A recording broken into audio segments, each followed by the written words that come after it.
I'm Alexandra Vance, 28, standing on the steps of the Boston State House, 5 minutes away from the biggest oath of my life.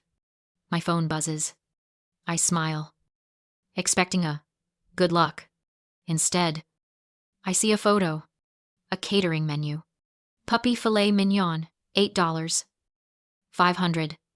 Then the text, we can't make your little ceremony. Savannah's dog needs emotional support. They missed the defining moment of my career for a dog's birthday. I didn't cry. I simply opened my banking app and hit decline. Drop a comment and let me know where you're listening from and what time it is for you right now. I'd love to know who is standing their ground with me today. The swearing-in ceremony was held in the Great Hall, a room smelling of history and floor wax. I, Alexandra Vance, do solemnly swear. My voice didn't shake. I repeated the oath of office, promising to uphold the Constitution and the laws of the Commonwealth. It was the culmination of 10 years of missed parties, late nights in the library, and relentless discipline. When the judge said, "Congratulations," the room erupted. To my left, Sarah from the legal department was being suffocated by a hug from her weeping father. To my right, my supervisor was high-fiving his wife. I looked at the space reserved for my guests. It was just empty air. The silence of that empty row was louder than the applause. I stood there, holding my certificate, feeling less like a daughter and more like a utility bill, something necessary, boring, and easily ignored until it stops working. I declined the invitation for celebratory drinks. I didn't want anyone to ask where my family was. I walked out into the cool Boston afternoon, got into my car, and drove to my apartment. My home is a fortress of solitude. White walls, modern furniture, biometric locks. It is the opposite of the chaotic, crumbling Victorian house I grew up in. I placed my certificate on the kitchen island and poured a glass of water. My phone was still buzzing with notifications from the family group chat. But I didn't look. Instead, I let my mind drift back. I was 12 years old again. I was sitting at a different kitchen table, one covered in unopened envelopes, stamped final notice. My mother, Patricia, was in the next room, humming as she sketched designs for a charity gala she couldn't afford to attend. My father was brainstorming a business idea that would never launch. The lights flickered. They laughed about it, calling it romantic ambiance. I didn't laugh. I felt the crushing weight of the world on my skinny shoulders. I picked up the phone and called the electric company, deepening my voice to sound like my mother, negotiating a payment plan with money I had saved from babysitting. That was the moment I became the fixer. For years, I told myself I was just mature for my age. I thought my ability to handle crises was a superpower. But standing in my quiet kitchen, looking at the invoice for a dog's birthday party, the illusion shattered. It wasn't maturity. It was survival. I hadn't been born organized. I had been drafted into managing their chaos so they could remain children. They called me boring and rigid because my stability reminded them of their own incompetence. I wasn't their child. I was their safety net. And they resented me for catching them. The text about the little ceremony replayed in my head. They belittled the career that paid their bills. I picked up my phone, but not to text them back. I opened my banking app. I navigated to the credit card section. There it was, the supplementary platinum card I had given Patricia 3 years ago for emergencies. I scrolled through the recent charges. A florist, a liquor store, a deposit for a pet psychic. My thumb hovered over the Manage Card button. I didn't feel guilty. I felt like a surgeon cutting out a tumor. I selected Cancel Card. A warning popped up. This action is permanent. Good, I whispered. I tapped Confirm. The little digital card turned gray. In the physical world, somewhere in a boutique in Beacon Hill, Patricia was about to try and pay for a balloon arch. And for the first time in 20 years, the safety net wouldn't be there to catch her. This was the first cut. It wouldn't be the last. 30 seconds later. My phone lit up. It was Patricia. I didn't answer. It rang again. Then, a text. The card was declined at the florist. Fix it now. The hydrangeas are wilting. I stared at the screen. Not a question. Not a, "Are you okay?" Not even a mention of the fact that I had just sworn an oath to serve the Commonwealth while they were picking out flowers for a golden retriever. Just a command to repair the supply line. I answered on the third ring. I didn't say hello. I just listened. You selfish, vindictive little girl. Patricia's voice was so loud I had to hold the phone away from my ear. Do you have any idea how embarrassing this is? The florist is looking at me like I'm a pauper. Unfreeze the card immediately. Savannah is crying in the car because you are ruining the aesthetic. I'm not ruining anything, I said. My voice flat. I'm just not paying for it. This is about your little ceremony. Isn't it? Patricia scoffed. You are punishing your sister because you're jealous that she has a life, and you have paperwork. You have always been jealous of her shine. Alexandra. It's ugly. Then, Savannah grabbed the phone. Alex. Seriously, this is content. This is my career. If the hydrangeas aren't blue, the entire color palette is off. And the brand deal for the dog treats might pull out.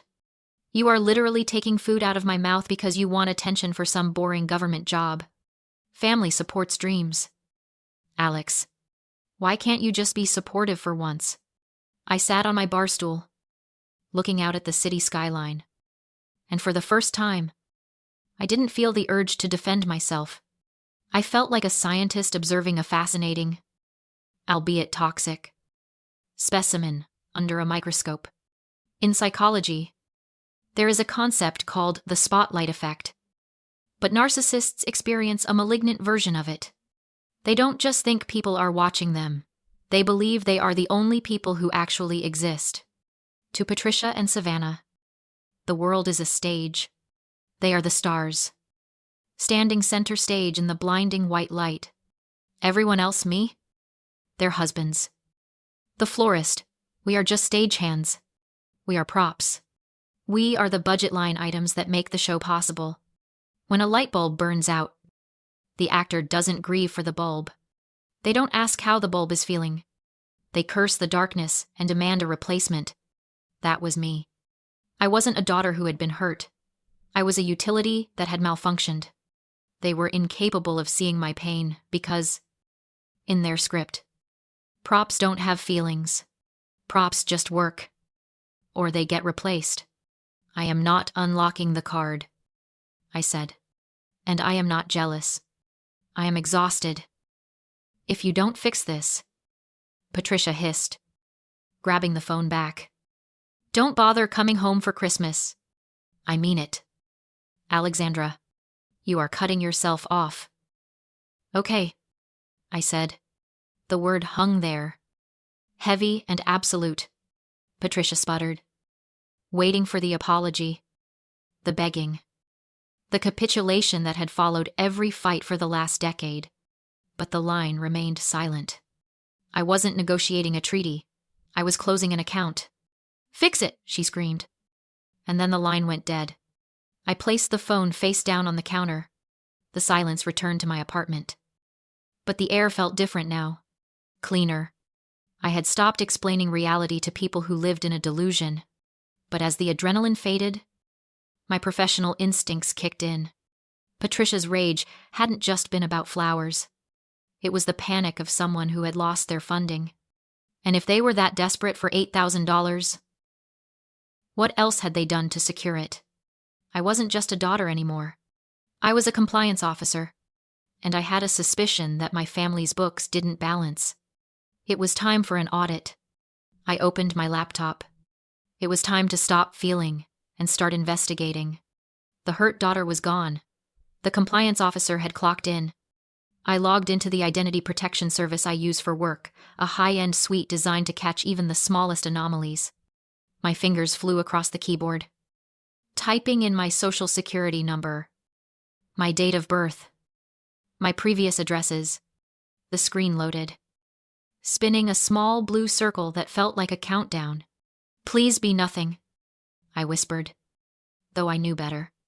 The dashboard flashed red. "Alert recent hard inquiry." I clicked on the details.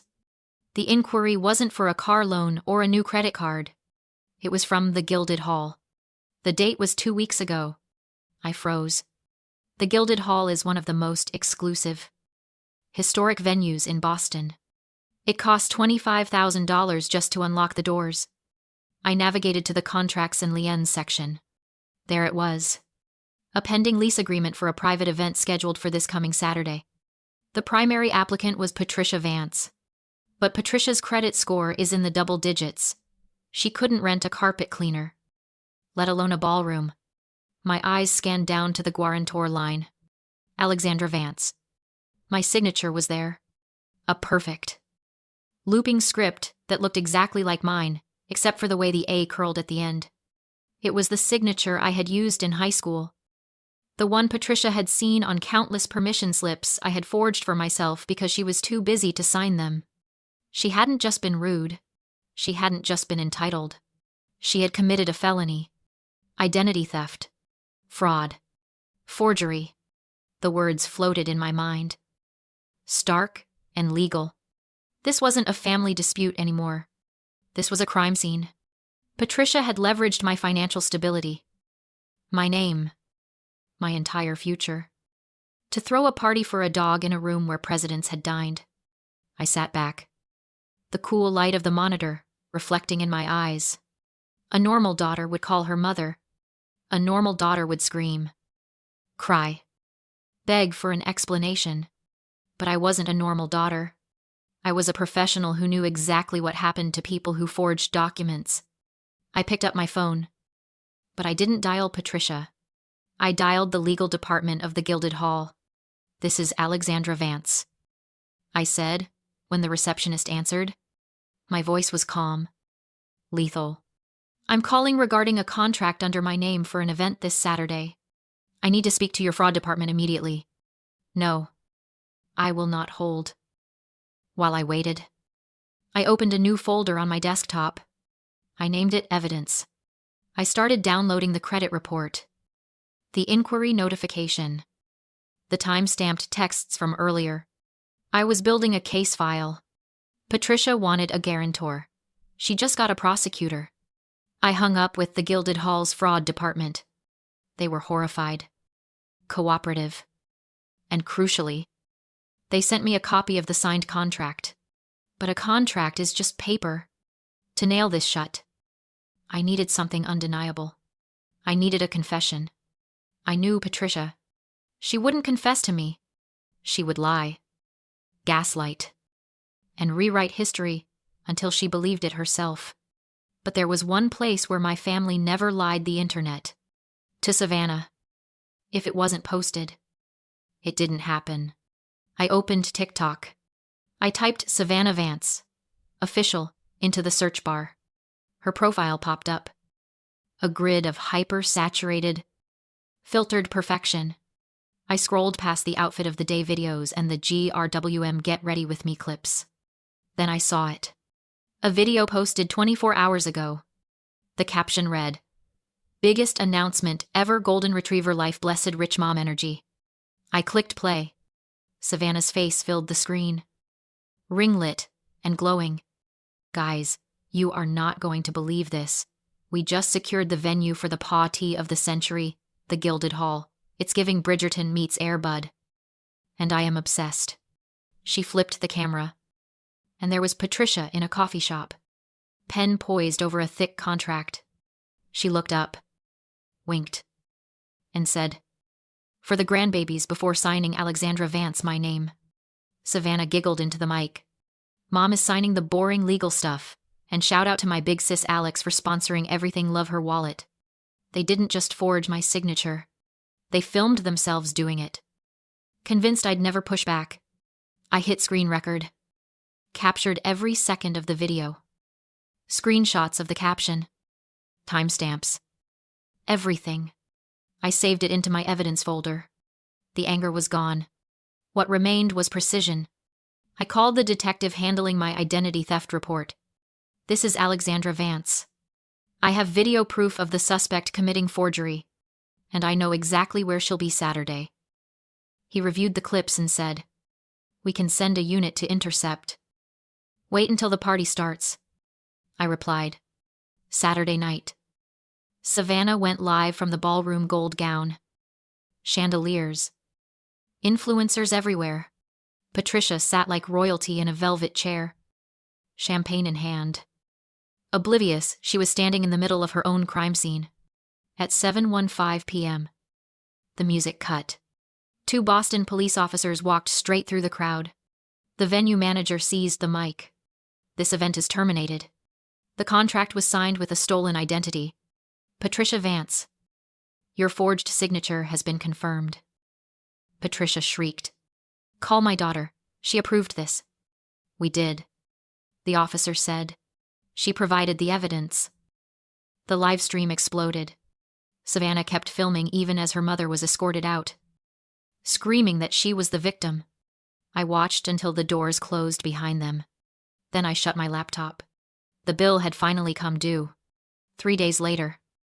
Patricia was out on bail, facing multiple felony charges. Savannah's TikTok account was permanently banned. I ignored relatives asking for explanations. The police report already had the truth. I moved into my new Seaport apartment biometric entry. No keys to copy. The only frame I hung was my oath of office. No family pictures. No reminders of manufactured loyalty. My paycheck notification buzzed on my phone as I drank tea on the balcony. For the first time, my life was quiet, earned quiet. I used to think family was something you endured. Now I know it's something you build. And sometimes, you demolish the foundation first. If you've ever had to become the villain in their story to save your own, drop a fire emoji.